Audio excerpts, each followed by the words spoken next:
नमस्कार दोस्तों।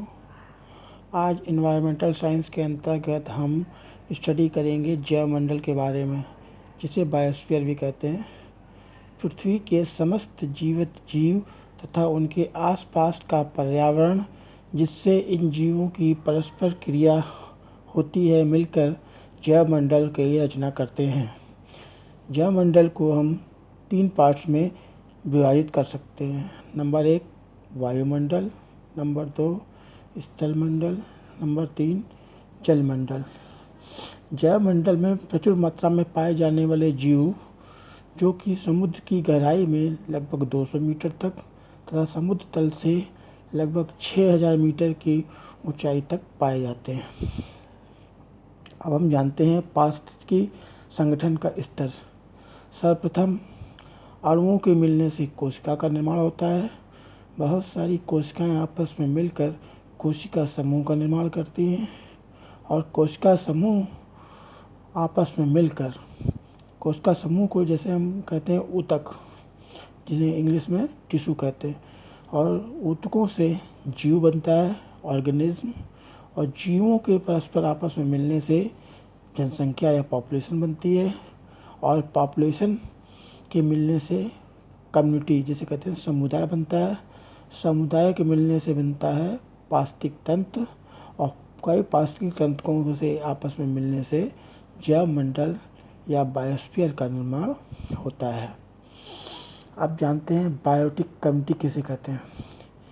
जब एक ही क्षेत्र में विभिन्न प्रजातियों की जनसंख्या रहती है तथा एक दूसरे के साथ परस्पर क्रिया करती है, तो इसे जैव समुदाय या बायोटिक कम्युनिटी कहते हैं। अब जानते हैं कुछ स्पीसीज़ के बारे में। Keystone species.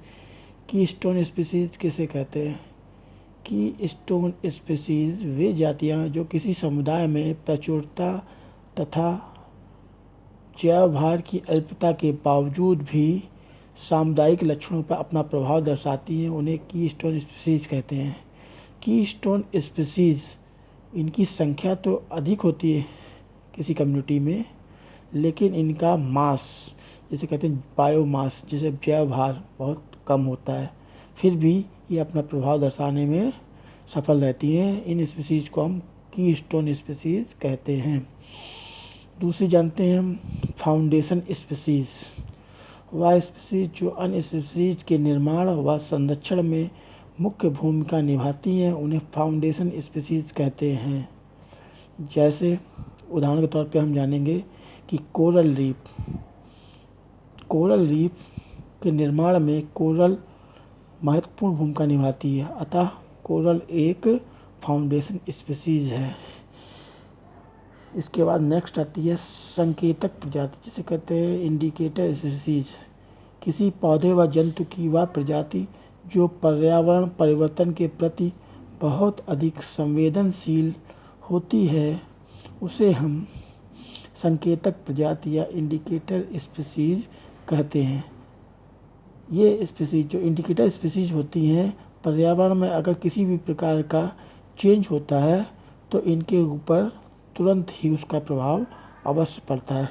इसे हम एक उदाहरण के तौर पर जानेंगे कि जैसे किसी भी नदी तालाब में जल प्रदूषण हो गया है, तो जल प्रदूषण का प्रभाव मछलियों पर सबसे पहले पड़ता है। मछलियों की स्थिति से हम जल प्रदूषण का ज्ञान कर सकते हैं कि प्रदूषण इस नदी या तालाब में किस स्तर पे है और कहाँ तक है। ऐसी प्रजातियों को हम संकेतक प्रजाति कहते हैं। जैसे जल प्रदूषण का स्तर जानने के लिए मछली एक संकेतक प्रजाति है। धन्यवाद। अगर आपको हमारा ये पढ़ाया हुआ मैटर पसंद आया हो तो कृपया हमारे चैनल को लाइक, शेयर और सब्सक्राइब कीजिए, ताकि हमारा उत्साहवर्धन हो और हम आपको नए नए वीडियो लाते रहें, जो कि आपके कंपटीशन में बहुत अधिक सहायता करेगा। धन्यवाद।